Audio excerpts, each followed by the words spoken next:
कल हम अवतारवाद की बात कर रहे थे तो कुछ लोगों के ये कमेंट आए हैं कि ये अवतारवाद तो बहुत प्रचलित है, इसलिए जो नई बात कही गई है वो उसके साथ एडजस्ट नहीं हो रही। तो ये हमने शुरू में कहा था कि गीता के अंदर अवतार का शब्द नहीं है। गीता के अंदर जो 700 श्लोक हैं उसमें कहीं भी अवतार शब्द नहीं आया है। दूसरी बात हमने ये कही, इसलिए डिटेल में दोबारा उसको कहने की ज़रूरत नहीं है। जो गीता पढ़ेंगे 700 श्लोक पढ़ेंगे तो उसमें अवतार कहीं नहीं मिलेगा। दूसरी बात हमने कल ये भी कही थी, उसको भी विस्तार से अगर देखेंगे तो पता लग जाएगा। हमने शॉर्ट में कही थी कि जो लोग गीता को ये मानते हैं कि सर्वा उपनिषदा गावो दोगदा गोपाल नंदना, गीता जो है उपनिषदों का सार है, तो उसमें भी हमने कहा था कि किसी भी उपनिषद में भगवान के अवतार की ये बात नहीं कही गई कि भगवान धर्म की स्थापना करने के लिए अवतार लेते हैं, किसी भी उपनिषद में नहीं है।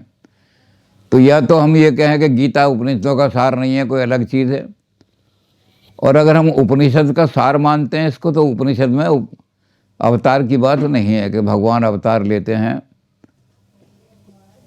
अब इसमें दो मत हैं, दोनों हमने बात कर दी थी कि पॉपुलर जो रिलीजन है जिसको कि ये साधु संत प्रचार करते हैं उसमें अवतारवाद की बात है पौराणिक। पुराणों में भी 10 अवतार नहीं हैं, पुराणों में भी 24 अवतार माने गए हैं, जिनमें से 10 मुख्य हैं। तो 24 अवतार कौन हैं, उसके लिए समझने के लिए वो बात जो थी जो मैक्स वेबर ने कहा कि अवतार और पैगंबर कोई पैदा नहीं होते, समाज उनको अवतार मानती है और समाज उनको पैगंबर मानती है, इस कारण से कि सारा क्राइसिस जिसको ह्यूमन बीइंग, साधारण आदमी जिसको दूर नहीं कर सकता, जो उसको दूर कर देता है। अब असाधारण आदमी की बात जो है अवतार की बात में रामायण में 3 जगह अवतार का शब्द आया है, 2 जगह आया है।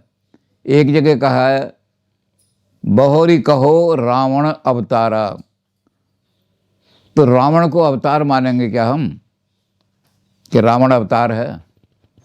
फिर दूसरी जगह आया है सबके निंदा जो नर करी हई सो चिमगादड़ बन अवतरी हई, चिमगादड़ अवतार लेता है, तो क्या चिमगादड़ को हम अवतार माने। तो ये जो शब्द हैं ये ऐसे हैं जिनको समझना, जो दूसरे लोग हैं, जो ज्ञानी लोग हैं, उन्होंने शब्दों की दार्शनिक रूप से व्याख्या की है। लेकिन जो आम आदमी हैं, जिनको हम ये कह सकते हैं कि सामान्य बुद्धि के आदमी हैं, उनके लिए हमारे पौराणिक लोगों ने, उपनिषद वालों ने नहीं, उपनिषद तो ज्ञानियों के लिए हैं, उपनिषद में अवतार की बात नहीं है। पुराणों में अवतार की बात पुराण साधारण आदमी के लिए हैं, इसलिए साधारण आदमी के लिए पुराण का शब्द, वो अवतार का शब्द इसलिए प्रयोग किया है कि साधारण आदमी कलेक्टिव कॉन्शियसनेस का अर्थ भी नहीं समझता। कंसेप्ट तो क्या समझेगा, धारणा तो क्या समझेगा, इसको स्कॉलर ही समझ सकते हैं। तो स्कॉलर्स ने इस तरह से व्याख्या की है कि कलेक्टिव कॉन्शियसनेस अपने आप को किसी न किसी रूप में प्रकट करके समाज को टूटने से, विखंडित होने से बचा लेती है, और समाज उसको फिर अवतार लाद देते हैं, कहने लगते हैं इसको। तो इस दृष्टि से हमारे जो स्कॉलर हैं उन्होंने कहा है कि हम ये कहेंगे कि आज के युग में जिन्होंने समाज को बचाया, दयानंद भी एक बहुत बड़े अवतार हैं। तो दयानंद पर हम अवतार का शब्द तो इसलिए लागू नहीं कर सकते कि आर्य समाज ये अवतार को मानते नहीं, लेकिन हम पॉपुलर भाषा में कह सकते हैं कि दयानंद ने भी अवतार लेके समाज को लेकिन स्कॉलरली भाषा में हम ये कहेंगे कि समाज की सामूहिक चेतना जो है वो प्रकट हुई और उसने दयानंद के रूप में प्रकट होकर के सारे जो पतित और डूबता हुआ समाज था उसको बचा लिया। तो 2 तरह की व्याख्या अलग अलग लोगों ने की है। जो स्कॉलर्स हैं उन्होंने और तरह की व्याख्या की है, क्योंकि गीता में अवतार का शब्द ही नहीं है, तो उन्होंने इसको प्रगटीकरण कहा है।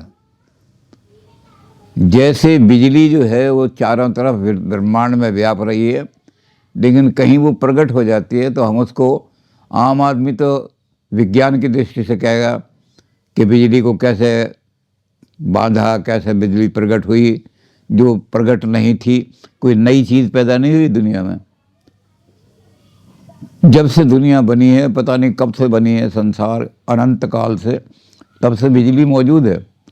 लेकिन जब समाज को बहुत ज़्यादा संकट आया, अंधेरे ने घेर लिया बिल्कुल और कोई रास्ता नहीं मिल रहा था, छोटे छोटे दीप जो हैं वो बुझाते जलाते जलाते आदमी परेशान हो गया था, तब समाज की कलेक्टिव कॉन्शियसनेस बैठी, बड़े बड़े वैज्ञानिक बैठे और उन्होंने बिजली को बांधने का तरीका निकाला। तो बिजली जो प्रकट नहीं थी वो प्रकट हो गई। तो प्रगटीकरण को लोग, आम भाषा में लोग अवतार कह देते हैं और दार्शनिक भाषा में उसको प्रगटीकरण कहते हैं। प्रकट हो गई, जो चीज़ प्रकट नहीं थी वो प्रकट हो जाती है और समाज को बचा लेती है। तो अवतार की कल हमने डिटेल में बात की थी। अब ये बात है इसमें, क्योंकि अवतार में शाब्दिक वजह से मैंने कहा कि अगर शब्दों पर जाओगे तो बहुत ही कहिए रावण अवतारा, तो रावण भी अवतार कहते हैं, कहना पड़ेगा हमें। तो इसलिए हम शब्दों पर नहीं, हम उनकी धारणा पर जाते हैं, उनके उसका कंसेप्ट क्या है उस पर जाते हैं। तो दोनों तरह के आदमी हमें मिलते हैं, साधारण आदमी, उसको भी समझाना है, साधारण को भी। इसलिए साधारण आदमियों को हम पौराणिक भाषा में समझाएंगे कि ये कृष्ण जी का अवतार हो गया। जैसे हम गांधी जी को कहते हैं, गांधी जी तो प्रेम के अवतार हैं। अब गांधी जी ने अवतार थोड़ी लिया है, लेकिन हमने एक शब्द बना लिया अवतार। गांधी जी तो मूर्त रूप हो गए। प्रेम जब मूर्त रूप होकर आ जाता है तो उसको अवतार कहने लगते हैं। तो बिजली जो बिल्कुल दिखाई नहीं दे रही थी, जब मूर्त रूप में कहीं बलवीर के रूप में आ गई, तो हम साधारण भाषा तो कहेंगे बिजली का अवतार है बल्ब जो है, पर हम विद्वानों की भाषा में कहेंगे बिजली जो छुपी हुई थी वो प्रकट हो गई। तो प्रगटीकरण को लोग आम भाषा में अवतार कह देते हैं, बस, और ज़्यादा कुछ अंतर नहीं है इसमें।